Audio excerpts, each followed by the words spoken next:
부탁드리고자 합니다.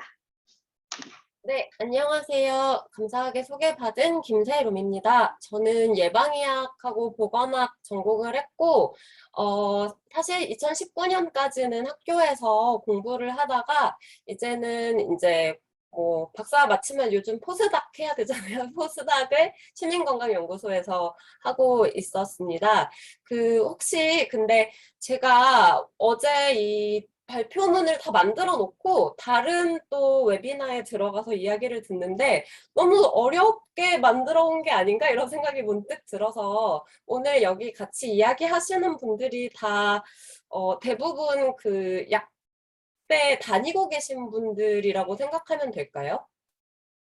사실 이렇게 새까맣게 화면이 다 내려져 있어서 몇 가지 좀 여쭤보고 싶은 것도 있고 그랬는데 좀 고민이 약대생분들이 좀 됩니다. 많으셔요. 그 다음에 약대생분들 많으시고, 그 다음에 네. 건의하장 늘약 소속 약사님들 좀 계십니다. 네, 제가 여쭤보고 싶은 거는 뭐냐면, 예를 들어, 이제, 요즘 또 코로나 때문에 더더군다나 대면 활동이 아니라 각자의 사이버 스페이스와 업무 스페이스에서 생활을 하고 있잖아요. 그러니까 조금 전에 페미니즘을 이야기하기가 어렵다, 뭐 이런, 이제 약간 부담스러운 측면이 있다, 이런 이야기 해주셨는데, 사실 저 같은 경우는, 하나도 안 부담스럽고, 저한테 누구도 너 페미야? 뭐 이런 거 물어본 사람도 여태 아무도 없고요. 그냥 내가 생각하기에 옳고 맞는 거를 하고 있는데, 이제 이것이 세대 간에 또 이제 또 각자가 소속되어 있는 공간 간에 좀 차이도 많이 있고, 어떤 공간이 안전한 공간인지 굳이 내가 안전하지 않아도 하고 싶은 말을 할 수 있는 건지 이런 감각들도 굉장히 다른 것 같아서, 그리고 최근에 미프진을 비롯해서 성재생산 정치에 대해서 얼마나 관심이 있으신지에 따라서 제가 이제 약간 포커스를 다르게 설명을 드리는 게 더 좋을 것 같아서 사실 제가 여쭤보고 싶었던 거는 저는 이준석이랑 동갑입니다. 그래서 저는 되게 제가 나이가 많다고 생각했는데 저 MZ 저거 나 아니야 이렇게 늘 생각했는데 갑자기 이준석부터가 MZ의 시작이라는 거예요. 나? 나 저거라고? 나 아닌데? 나 되게 굉장히 꼰대 같은 생각을 가지고 있는데? 뭐 이렇게 생각을 했다가, 그러면 오늘 같이 이야기를 들으실 분들은 대부분 MZ 그 중에서도 지금 대학을 다니고 계시다는 거는 거의 90년대가 끝나갈 때쯤 태어난 분들이라는 거잖아요. 그래서 이제 이 시대의 감각을 좀 조정을 또 해야 되니까 그거를 여쭤보고 싶었고 두 번째는 예컨대 성재생산 이런 단어가 익숙한지 아니면 거의 처음 듣는지 뭐 이런 것도 조금 이렇게 거수를 해서 여쭤보려고 했는데 어려우니 제가 그냥 짐작하는 대로 일단은 진행을 하고 혹시 제가 말이 너무 빠르거나 그쪽은 별로 관심 없는데 너무 옛날 얘기를 하거나 그렇게까지 정치에 관심은 없는데 이런 생각이 드시면 내려오도록 하겠습니다. 뭐 손을 들어서 말씀을 해주셔도 좋고요. 채팅으로 가볍게 말씀을 해주셔도 제가 MZ세대 1세대이므로 채팅도 잘 봅니다. 네, 화면 공유할게요. 어,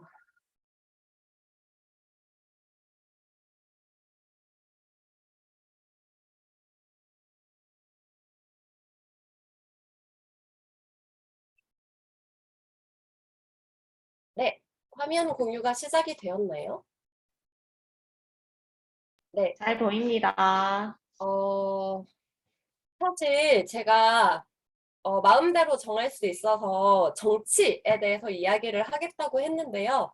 대체로 제가 발표하고 다니는 것은 정치보다는 이제 정책이죠. 왜냐하면 사람들이 이제 정책과 정치를 이렇게 구분해 놓고 마치 정책은 지식이 중요하고 결정되게 있는 거고 정치는 뭔가 이렇게 막 정해지지 않은 것들을 권력을 가지고 싶거나 권력이 있는 사람들이 하는 좀 약간 나쁜 거, 뭐 이런 식으로 생각을 하는 경향이 있어서 얘네들을 이제 대체로 정책 논의를 이제 많이를 하는데 사실 저는 정책과 정치를 구분할 수 없다고 생각하는 편이에요. 그래서 이제 이런 이야기를 조금 앞에 깔고 시작을 하는 게 이제 여성 건강이나 성재생산 정책을 생각하는 데 있어서 되게 중요하다고 생각을 하는데요. 대체로 정치라고 하는 거는 뭐 이제 그 유명한 그 백인 남성 연구자들이 정의한 바에 의하면 사회적 가치와 자원의 권위 있는 배분이다. 뭐 누가 무엇을 언제 어떻게 가질 것인지에 대한 결정이다. 이렇게 이제 규정을 하고 있습니다. 하지만 우리는 이제 정치라고 하면 국회에서 하는 거, 대통령을 뽑는 거, 서울시장을 뽑는 거 이런 것들이 정치라고들 생각을 하죠. 근데 사실 정치라고 하는 거는 뭐 우리 주변에 늘 있는 거죠. 우리가 여기 이런데 주말에 모여가지고 성재생산 정치를 말하자라고 하는 것도 모종의 이제 정치 활동일 수 있는 것이고요. 아니면 이제 최근 대학생, 특히 여자 대학생들의 심금을 울렸다는 치즈 인 더 스트랩 웹툰을 보신 분들이 얼마나 계실지 모르겠지만 거기서 나오는 거 다 학내 정치 아닙니까? 그 학교 안에서 물론 그들은 가지고 있는 자원과 권위가 많지 않고 이 나눠야 할 자원도 별로 안 많으니까 굉장히 조금 이제 미시적인 수준에서 진행이 되지만 누가 무엇을 언제 어떻게 가질 것인지에는 인기라던가 명망이라던가 뭐 이제 지식에 대한 권위라던가 이런 것들도 포함이 되어 있는 것이죠. 그리고 이제 이것이 국가 수준으로 쭈르륵 올라가면 건강보험에서 무엇을 급여할 것인가, 뭐 보건복지부는 어디에 관심이 있고 어떤 정책을 열심히 할 것인가 이런 것들을 결정을 하는 것도 마치 무슨 이렇게 정답이 정해져 있어서 우리는 다 근거를 가지고 하는 거예요 라고 하지만 이 더 거시적인 레벨에서는 결국 정치적으로 결정이 되고 있다고 볼 수밖에 없겠습니다.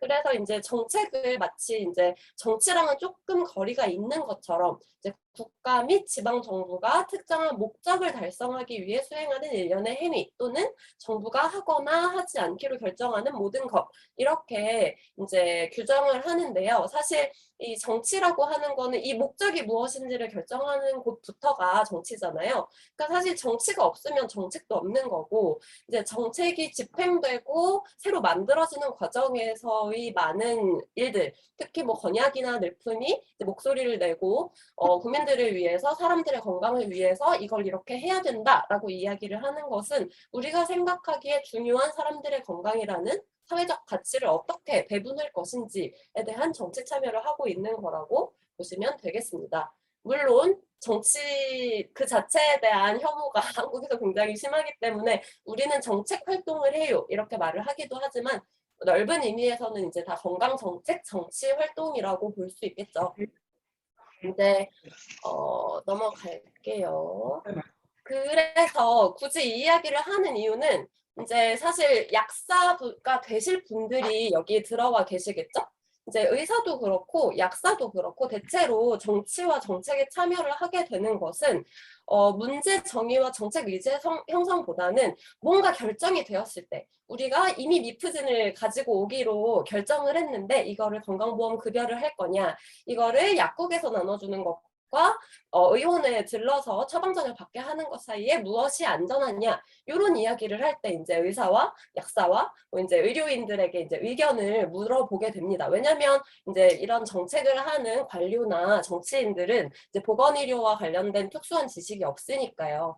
그래서 사실 지금까지 우리가 주로 정치와 정책 활동이라고 하는 거는 이미 형성된 정책을 다듬거나 어떤 여러 가지 대안들이 있는 정책 중에 무엇을 선택하거나 거기에 많이 참여해 왔는데 그렇게 보면 여성 정책은 없어요. 왜냐하면 그 앞에 단계에서 이게 중요하고 이걸 정부가 해야 할 일로 결정을 해야 거기 참여를 할 수가 있는데 정책으로 되어 있지 않고 채택이 되지 않으면 전문가들이 의견을 내기가 되게 어려운 상황이 되는 거죠. 그래서 필연적으로 이 페미니즘, 여성 정치, 여성 건강에 관심이 있는 사람들은 정책 과정을 굉장히 넓게 이해할 수밖에 없습니다. 뒤에서도 말씀을 드릴 텐데요. 근데 사실 이런 내용은 이제 일상적으로 이제 뉴스에서 보는 많은 내용들에서도 보실 수 있으실 텐데요.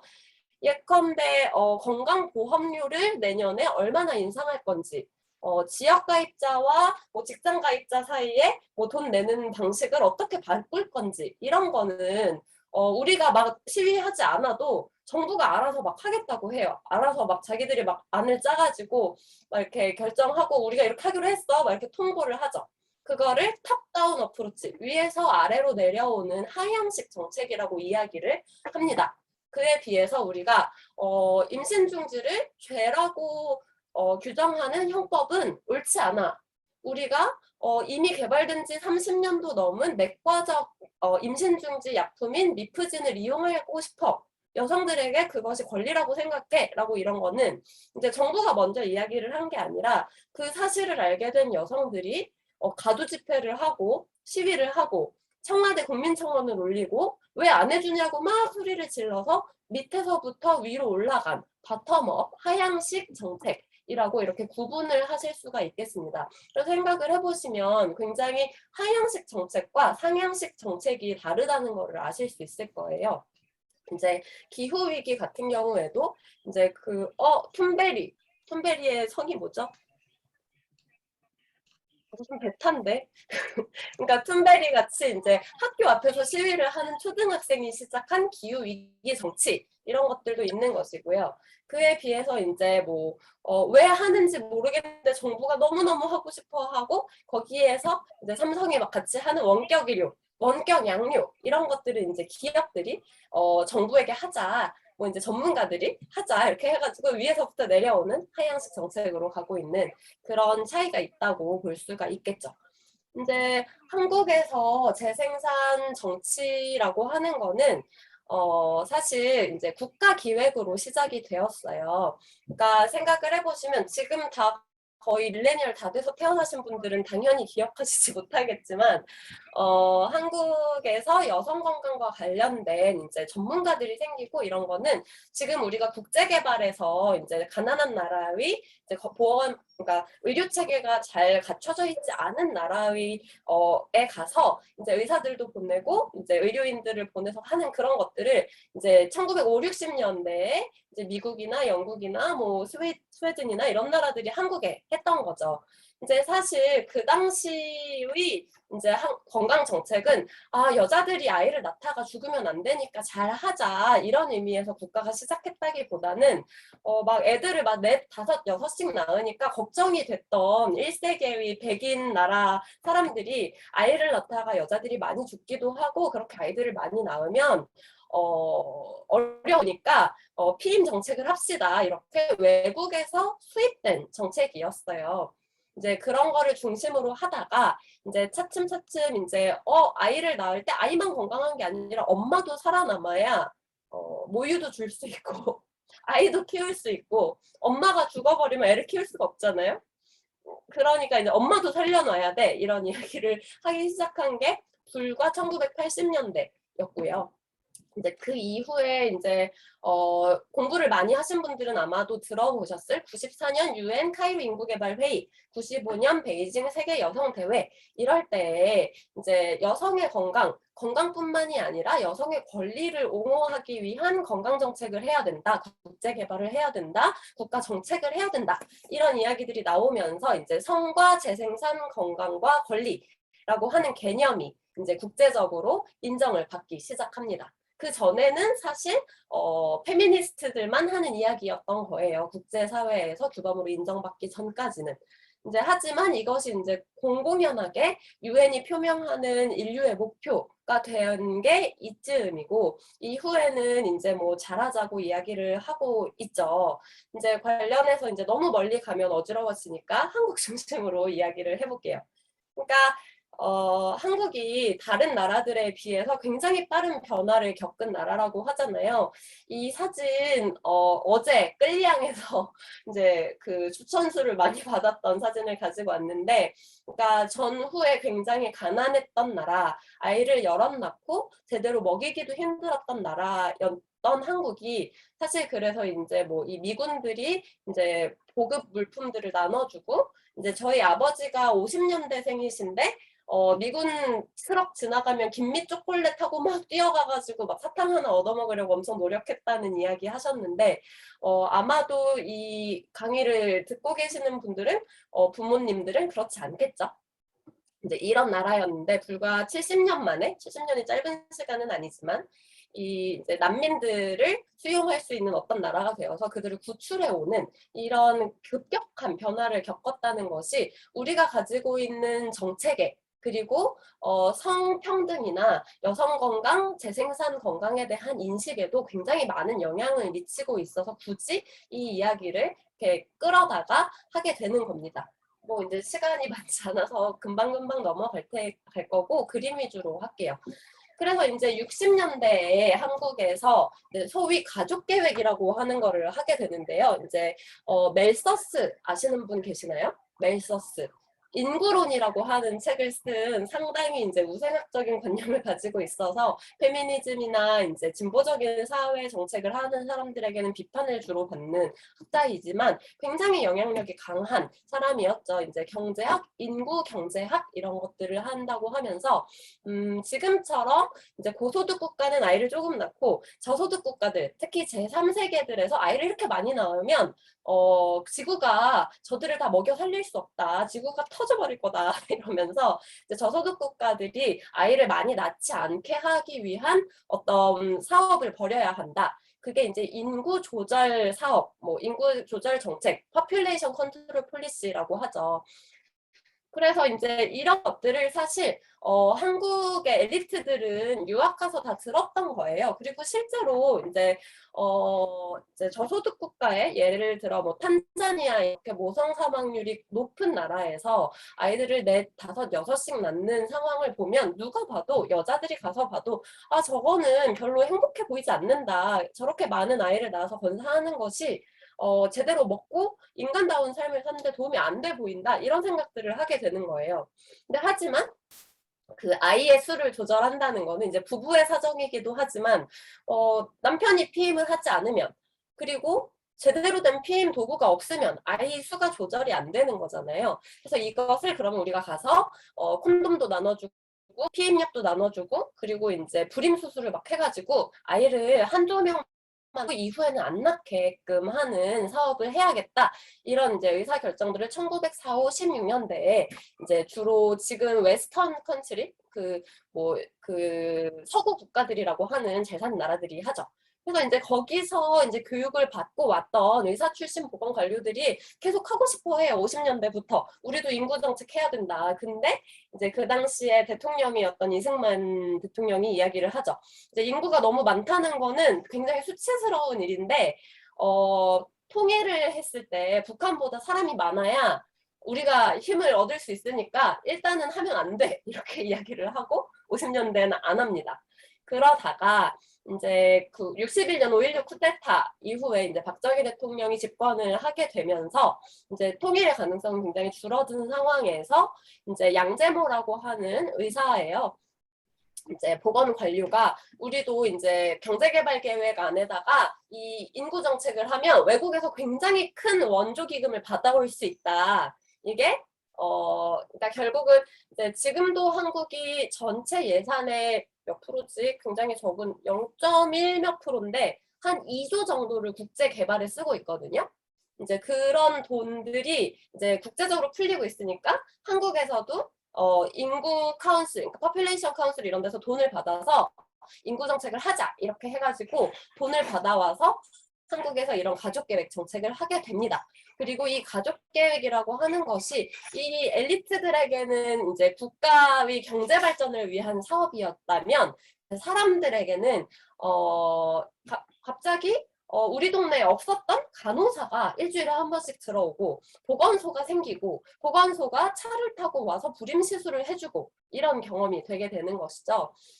아마 이제 할아버지들이 이제 60년대, 70년대 이제 살아 계셨던 분들한테 이제 여쭤보면 기억하고 계시는 분들이 계실 수 있겠어요. 굉장히 이제 한국이 전 세계에서 가족 계획이 가장 잘한 나라였기 때문에 이제 읍면리까지 다 이제 사람들이 들어가서 피임수를 보급하고 이제 피임은 사실 되게 쉽지 않잖아요. 그 콘돔을 이용하지 않고 피임을 하기 위해서는 여자들이 매일 약을 먹어야 된다거나 아니면 이제 뭐 그 자궁내 장치를 넣어서 그거를 유지하기 위한 위생 관리를 해야 된다거나 뭐 이런 것들이 필요하니까 가서 막 가르치고 과외를 하고 잡지를 만들어서 읽어주고 막 이런 활동들이 전국적으로 일어나게 됩니다. 그래서 이제 나라도 열심히 하고 이 보건소도 이때 다 만들어졌어요. 이제 원래 60년대에는 보건소가 없었거든요. 너무 옛날 얘기인가요? 하지만 이제 보건소, 병원 이런 게 없는 사정에서 이제 가족 계획을 하기 위한 이런 이제 모자보건 그 진료소 같은 것들을 전국에 만들고 이제 그러니까 이런 지금 이제 저출산을 위해서 막 그 집도 그 신혼부부 특공 이런 거 해주고 아이 있으면 이제 가점 주고 이런 거 하잖아요. 거꾸로 이제 만약에 불임 시술을 하면 공공주택 입주를 우선권을 주고 이제 공공병원에서 아이를 출산할 때 첫 아이는 돈을 조금만 받는데 셋째 아이는 돈을 많이 받고 이런 것들을 막 합니다. 지금이랑 정반대로 이제 지금 이런 정책들을 막 하게 되고 실제로 합계 출산율이 막 정말 엄청난 속도로 떨어집니다. 61년에 그러니까 가임기 여성 한 명당 6명을 낳다가 이게 막 이렇게 70년대에는 4명, 80년대에는 2.8명, 그리고 이제 제가 85년 정도 될 때 전두환 대통령 때 2.1명이 태어나면 보통 이 인구가 변하지 않는다고 해요. 유지가 되는 출산율이라고 해요. 2.1명 이렇게 떨어집니다. 지금은 뭐 0.8 이런 정도밖에 안 나오고 있죠. 그래서 이제 하지만 83년에 이제 대체 출산율 2.1 이하로 감소했으니까 이제 그만했어야 되는데 이 당시만 해도 그게 아니라 막 계속 열심히 한 거예요. 열심히 인구 계획을 하자. 그래서 인구 증가율을 1% 달성하기 위한 전국 가족계획 대회 막 이런 거 하고 이제 지금은 이름을 다 바꿔난 모자보건센터들을 막 이제 설치를 합니다. 그런 와중에 이제 한국에서 건강보험 제도가 77년에 시작을 해요.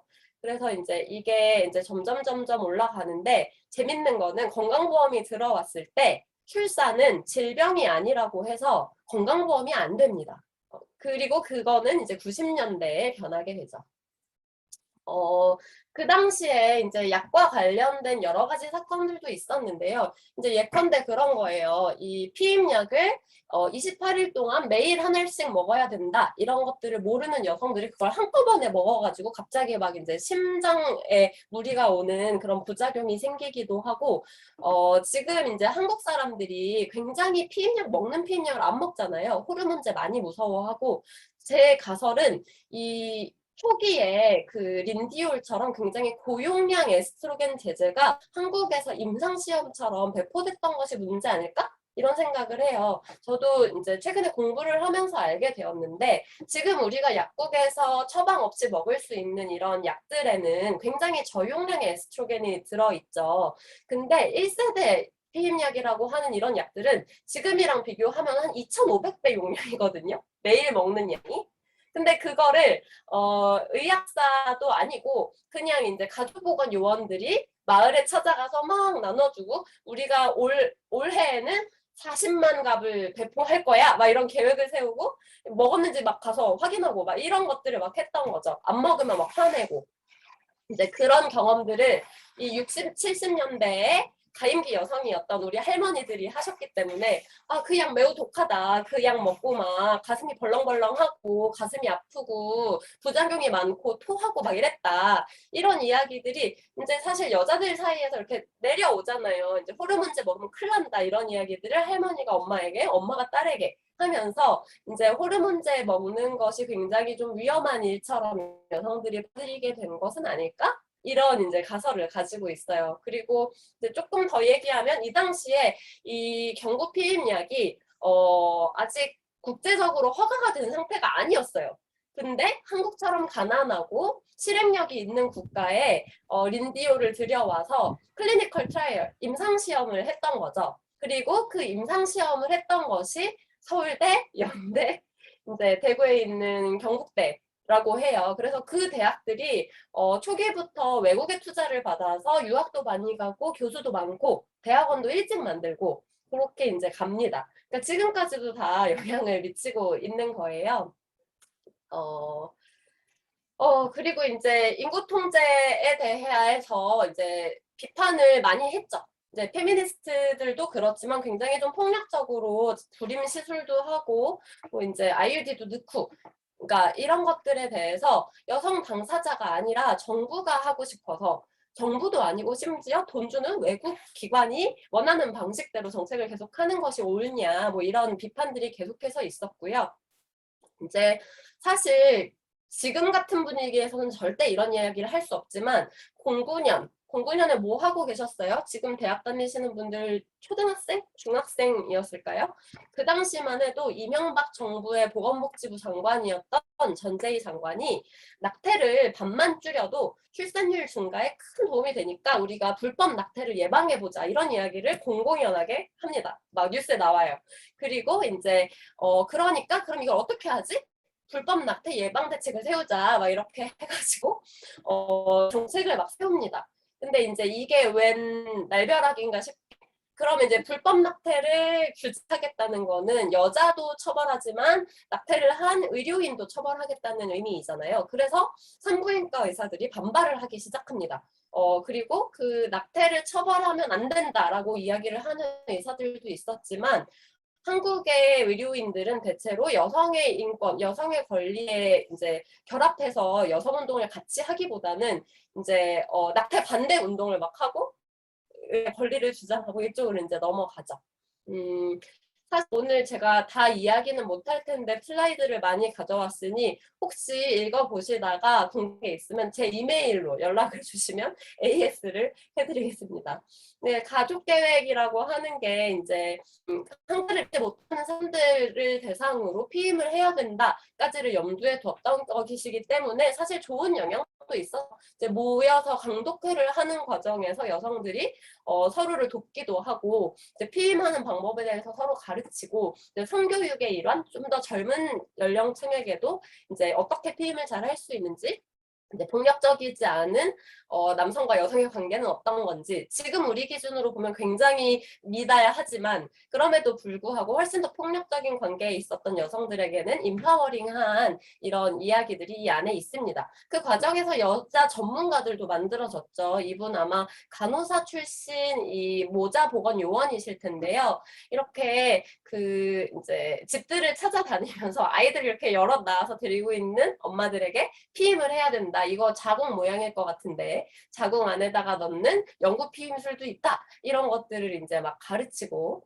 이제 홍보를 하는 역할을 하게 됩니다. 그러면서 뭐 이런 거 보면 이제 이 어머니회 회장들이 이 모자보건 사업을 하기 위해서 모여서 글 읽고 같이 결정하고 국가의 지원을 받아서 회의도 하고 뭐 이런 일들을 하게 돼요. 물론 이렇게 앞에 나가서 양복 입고 이야기하는 건 다 남자고 그 뒤에서 일하는 거는 여자지만 그럼에도 불구하고 여하간 정책 때문에 자원이 지역으로 내려갔고 보건소도 만들어지고 간호사들도 고용이 되고 그랬죠. 근데 이거 85년인가 7년에 한 그 전두환 때 가족계획 무슨 전국 대회인데 막 너무나 노골적으로 이런 뭐랄까 코스프레? 이 뭐라고 부르죠? 그 코스프레 말고 아는 단어가 없네. 행사 준비를 하면서 이렇게 애들을 많이 낳으면 그 제대로 살 수가 없다. 그 생각 없이 낳다 보면 거짓골 못 면한다. 막 이런 구호들을 외치며 이렇게 거짓 분장을 하고 퍼레이드를 하는 모습입니다. 사실 이게 한 30년 전, 40년 전이라고 생각을 하면 그 사이에 참 많이 변했죠. 이후에 이제 90년대 정도 되면 이제 정부가 갑자기 정신을 차리면서 이거 아닌 것 같아. 그러면서 인구 억제 말고 증가를 해야 되나? 이렇게 헷갈려 했던 시절이 90년대였고요. 그러면서 이제 사람들한테 얘기도 안 하고 갑자기 보건소에서 무료 제공하던 피임약 공급을 중단을 합니다. 그러면서 아이를 많이 낳게 해야 되는데 이런 생각 끝에 이제 산전 휴가도 주기로 하고 뭐 이제 출산에 대한 건강보험 급여도 95년, 97년 이럴 때 시작을 합니다. 그 다음에는 이제 출산을 건강보험 했으니까 산전진찰 관련해서도 건강보험이 막 들어오고 고운맘 카드라던가 그 출산 전에 이제 철분제 무료로 공급하는 거라던가 이런 이제 모성건강 정책들이 생기는데요. 이제 이런 것들이 보건복지부가 하는 거는 굉장히 적고 대부분 여성가족부에서 이제 여성 정책의 일환으로 진행이 됩니다. 이거 90년대 신문 기사예요. 이제 이제 건강보험급여를 하기 시작한다 뭐 이런 이야기인데 이제 이거를 굳이 넣은 이유는 이제 아까 전문가나 관료들이 시작하는 하향식 정책이 있고 사람들의 필요에서 시작하는 상향식 정책이 있다고 그랬잖아요. 이제 한국의 전문가들은 대체로 이런 정책을 다 반대했어요. 이제 임상부 무상진료 하면 질 떨어져서 안 좋다 이런 이야기를 의사들이 합니다. 그리고 지금도 마찬가지죠. 이제 사실 저 때도 산전초음파를 급여화하고 싶었는데 그것에 대한 산부인과의 반대가 너무 심하니까 고운맘 카드처럼 돈을 이제 바우처 사업으로 시작을 했던 거였거든요. 근데 그 이후에 계속해서 출산과 관련된 여러 가지 정책들이 생기고 산부인과 의사회는 계속해서 반대를 합니다. 최근에도 낙태 수술에 대한 건강보험급여 적용을 반대했죠. 그 이유로 이야기를 했던 것이 이제 건강보험에 대한 법에는 질병이나 분만에 대해서 한다고 되어 있지 마치 미용 성형 수술 같은 자기가 몸간수를 안 해서 발생한 원치 않는 임신을 건강보험이 급여하는 것은 옳지 않다 이런 이야기를 막 했죠. 이제 세상 무서운 줄 모른다고 저는 생각합니다만 아직 그런 이야기를 할 수 있는 세상이기도 하다는 거겠죠. 저 이제 5분 안에 끝내야 되죠. 그래서 굉장히 흡족하지 않지만 이제 보건복지부 안에는 지금 여성 건강을 담당하는 부처가 없어요. 이제 모자보건관리실이 80년대에 있었는데 이것도 없어졌고 지금 있는 거는 출산정책과 하나밖에 없습니다. 인구정책 하는 데 있고요. 그러니까 얘네가 여성 건강 전체를 해야겠다 이런 마음이 없어요. 이제 원래 이제 회사라고 하는 거는 이제 관료라고 하는 거는 이제 정해져 있는 내 일로 되어 있는 것만 한다라고 이제 현대의 관료제가 되어 있잖아요. 그래서 제대로 하지를 않고 이제 국민건강증진 종합계획 이런 데에 뭐 성건강 말고 여성건강 하자 이런 이야기가 이제 2021년에서야 겨우 들어가게 됩니다. 하지만 담당 부처는 여전히 없어요. 그래서 이제 최근에는 이제 문제가 된 것들이 그래도 한국 사람들이 한국 여자들이 이렇게는 못 살겠다. 정부가 좀 책임을 져라. 이런 말들을 하고 청원을 올리고 했잖아요. 이제 뭐 생리대와 관련된 여성환경연대를 중심으로 한 여러 가지 활동들 알고 계신 분들 계시겠죠. 해화역 시위도 사실은 이 여성 몸에 대한 어떤 성적 대상화에 반대를 하는 것이기도 하지만 그로 인한 건강 피해에 대한 심각성을 알린 사건들이기도 했죠. 이제 낙태죄 폐지 운동도 열심히 했고 건약도 거기 건약 늘품도 결합했던 걸로 알고 있는데요. 그래서 이제 정부가 안 하니까 우리는 힘든데 우리는 분명히 문제가 있다고 느끼는데 정부도 국회도 아무것도 안 하니까 대체로 시민단체들을 중심으로 정치와 정책이 이루어지게 됩니다. 갑갑해서 우리가 법안 만들었다. 이런 이제 성재생산건강보장기본법 시화가 만들어서 업로드 해놨죠. 이제 세종문화회관 앞에서 시위하고 들어눕고 여기 청와대 앞 광장이거든요. 그리고 이제 병원 안에서 성착취에 대해서 정부가 수집 안 하니까 민우회가 수집해서 보고서 쓰고 저희 시민건강연구소도 마찬가지예요. 이제 그렇게 계속 하는 거죠. 이게 임신 중지뿐만이 아니라 피임, 출산, 뭐 이제 파트너십, 성관계, 성교육 이런 거 다 관련 있는 거다. 왜 다 안 하냐? 인구 정책 하지 말고 여성 건강 보장해라. 이런 이야기를 끊임없이 하고 있고 앞으로도 계속 하게 되겠죠. 다행히 이 목소리가 들리고는 있는 것 같아요. 민주당과 새누리당 아닌데 국민의힘 당이 하지 않지만 이제 약한 당의 후보들은 이런 이야기들을 합니다. 지금 오세훈 시장은 이런 공약을 내지 않았지만 21년 시장 선거에서 박영선 후보나 신지혜 후보, 김진아 후보는 분명히 여성 정책을 냈죠. 이제 뭐 사실 이렇게 자원이 없어서 그렇다고 생각을 하는데 기존의 의료법이나 약사법을 위반하는 이런 공약을 올리기도 하고요. 만약에 이제 신지혜 후보가 저 같은 이제 보건의료 운동하는 친구가 있었으면 그건 이렇게 써야 돼 이렇게 바꿀 수 있었겠지만 여하간 여성 건강을 보장하는 것이 누군가들의 정치적 요구를 충족시켜 주는 거다라는 것들을 어떤 정치인들은 접수를 한 상태입니다. 그래서 이제 정책 과정은 도대체 누구 거냐. 그냥 양복 입고 교수나 뭐 전문가라는 사람들, 그리고 고위 관료라고 하는 사람들이 다 알아서 하는 거냐. 그렇지 않다라고 오늘 설명을 드리려고 했어요. 지금은 이런 일이 발생할지 몰랐던 시절에 민정수석인 조국 제가 이제 낙태죄 폐지 관련해서 대답을 한 동영상이 아직 올라와 있죠. 그러니까 우리가 아무리 개인으로서는 권력이 없어도 사람들이 모이면 20만 명이 모이면 정부는 대답을 하고 있습니다. 그런 세상에 우리가 살고 있고 이 미프진 합법화 청원은 2번이나 성사가 됐었죠. 그래서 이제 사실 이 정책 의제의 우주라고는 것을 가정해 봤을 때 사실 우리가 봤을 때 딱 이해하기가 좀 어려운 되게 전문가들이 나와서 이야기하는 것들은 주로 대부분 공중의제, 정부의제인 것들이에요. 그에 비해서 이제 소수의제로 되어 있는 것들, 임신중지, 미프진, 피임급여화 뭐 이런 것들은 우리가 정부가 다루어야 한다. 공중이 이것을 다루어야 한다라고 주장하고 외치고 이야기하고 지식을 만들어서 이 가운데로 끌고 들어가야 하는 의제들인 것이고 대부분의 여성 건강, 성재생산 건강은 그런 것들인 거죠. 그래서 미프진도 지금 왈가왈부하고 계속 왔다 갔다 하고 있어요. 이제 작년 말에만 해도 권인숙 의원이 미프진 이야기를 계속하고 식약처를 막 국감에다가 불러서 막 까니까 이런 비판하니까 그 이제 식약처가 이제 대답을 하고 이제 막 혼쭐을 나니까 21년 초에는 우리 신속 승인할 거다. 이제 어쨌든 이거 신청을 현대파마나 이제 제약사가 해야 되는 거니까 신청서만 들어오면 우리가 신속 허가 심사하겠다. 이렇게 이야기를 했었어요. 근데 그 사이에 모자보건법 개정도 안 되고 국회도 얘기 안 하고 그러니까 입장을 싹 바꿉니다. 우리 약간 이거 좀 검토를 해봐야 될 것 같고 코로나 백신이나 의약품은 3주 만에 허가해 줄 거지만 30년 된 미프진은 우리가 1년 반쯤 봐야 될 것 같아. 이런 입장으로 돌아갔어요.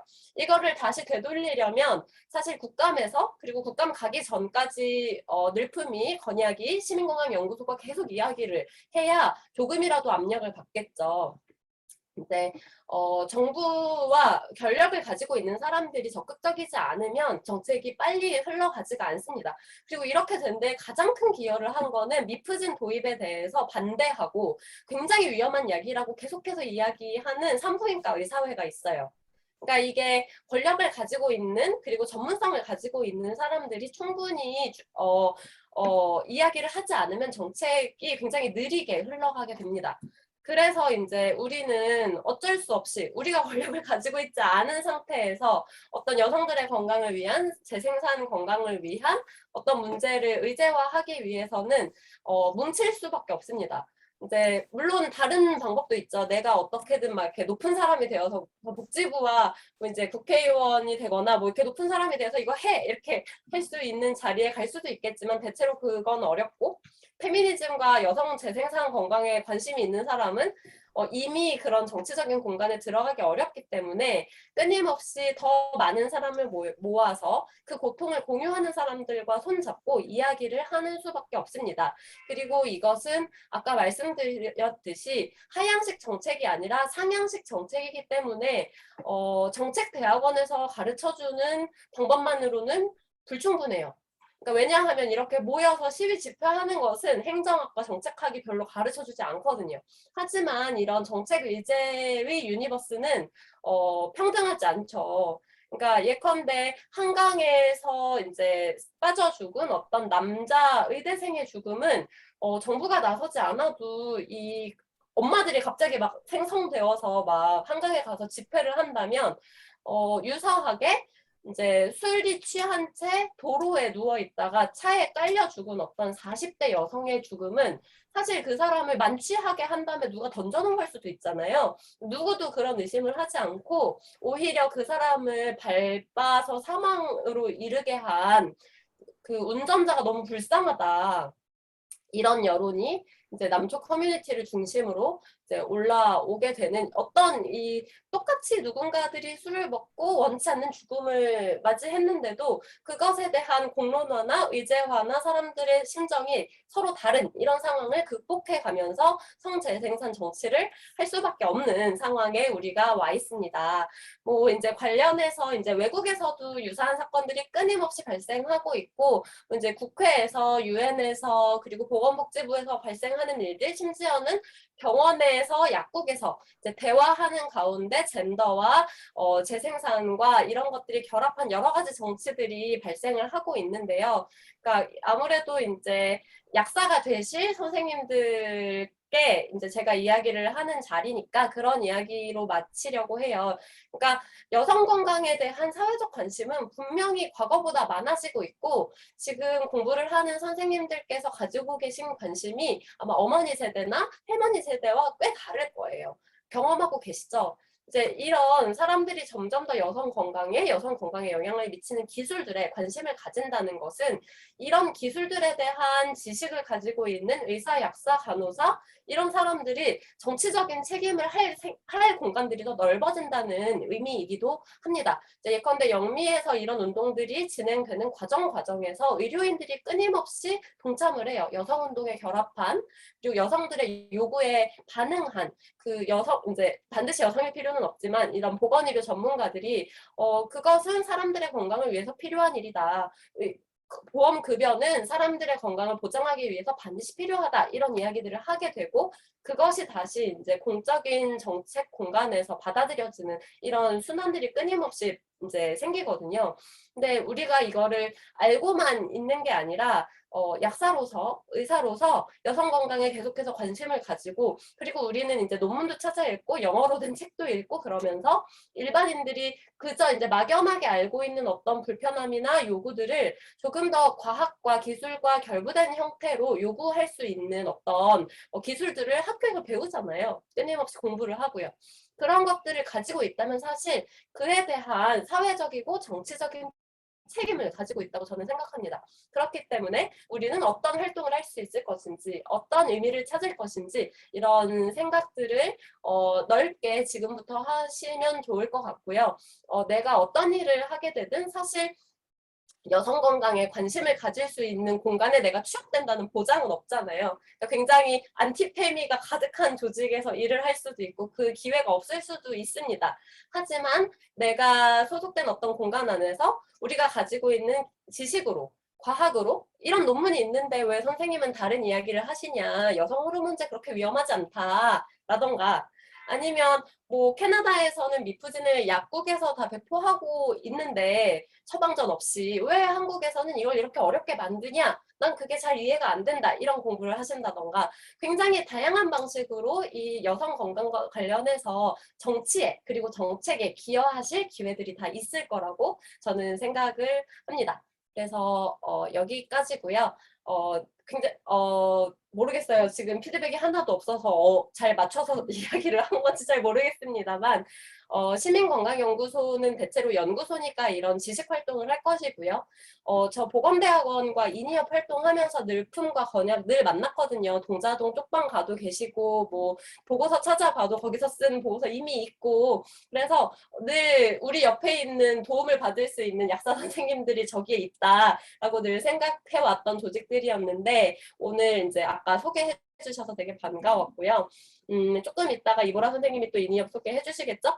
시민건강연구소는 대체로 그런 활동 안에서 조금 이제 공부하는 내용을 좀 다듬거나 어디에 가야 어떤 지식이 있는지 길 찾기 뭐 이런 거 하는 데에서 도움을 드리기 위한 활동을 하고 있는 조직이니까요. 이제 홈페이지 들어오셔도 정보들이 좀 있고 그거 어려우시면 어디 갔지? 제가 이메일 여기 써놨었는데 아무튼 제 이메일로 주시면 제가 얼마든지 대답을 해드릴 테니까 네, 그 좋은 약사 선생님이 되시는 그 목표 안에 내가 가지고 있는 여성으로서의 정체성, 페미니즘을 공부하는 어떤 사람으로서의 사회적 정치적 책무 이런 측면에서 조금 더 용기를 내주시고 같이 하셨으면 좋겠습니다. 네, 여기까지입니다.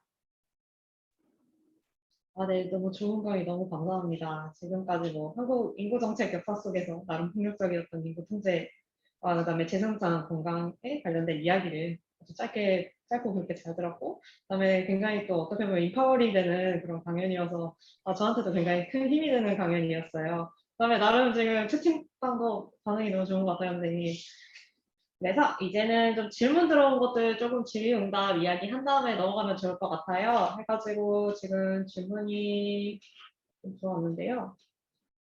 지금 하나는 똑같은 질문이 들어온 거 먼저 맞춰볼게요. 그 한국의 이게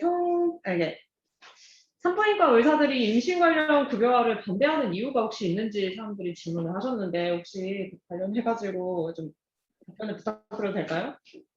네, 그거 최근에 제가 막 몸으로 겪고 있는 거라 대체로 잘 알고 있는 편인 것 같은데요. 산부인과 의사들에게 굳이 그런 많은 관심을 줘야 되는지 잘 모르겠습니다만, 이해관계가 좀 갈려 있다는 거를 알고 계시면 이해하시기가 쉬워요. 이제 대학병원에 있는 산부인과 교수님들을 중심으로 하는 의학회가 있고요. 그리고 이제 개원의 협의회라고 해서 그 각자 병원 원장 사장이죠. 이제 병원을 운영하는 사람들이 중심이 되는 개원의 협의회가 있습니다. 그리고 이제 조금 헷갈리시는 거는 의학회도 직선제, 간선제로 두 개로 쪼개지고 개원의 협의회도 직선제, 간선제로 쪼개져서 네 개가 있어요. 저도 잘 구분 못하는데 아무튼 이게 있고요. 근데 이제 대학병원에 계신 분들은 사실 그 본인을 찾아오는 사람들은 대부분 고위험 신생아를 임신한 산모들이고 굉장히 아이를 많이 낳고, 그러니까 아이를 낳기 위해 노력하는 환자들을 주로 봅니다. 그러니까 왜 잘생긴 아이를 지우냐, 낙태 반대다, 장애가 있더라도 낳아서 살려야 된다, 이런 이야기를 하시는 분들이 대부분이고요. 그 개원의 협의회 같은 경우는 사실 하시는 분들이 많죠. 이미 하고 계시지만 지금의 수가는 받을 수 없다, 이렇게 생각하시는 분들이 많죠. 물론 인이협에 계신 이제 여성 건강을 중심으로 생각하시는 좋은 분들도 있지만 인이협은 이제 그 수가 협상에 대체로 불려가지 않으니까요. 그래서 이제 대학병원에 있는 의학회에서 반대하는 이유는 사실 낙태 자체를 인정하고 싶지 않은 거고요. 근데 제가 알기로 건강보험 급여 반대하지 않습니다. 그러니까 무분별한 낙태를 막기 위해서는 급여화 되어야 된다고 생각을 하시고, 그래서 종교계를 심지어 설득해서 급여해야 된다고 최근에 이야기가 진행이 된 걸로 알고 있어요.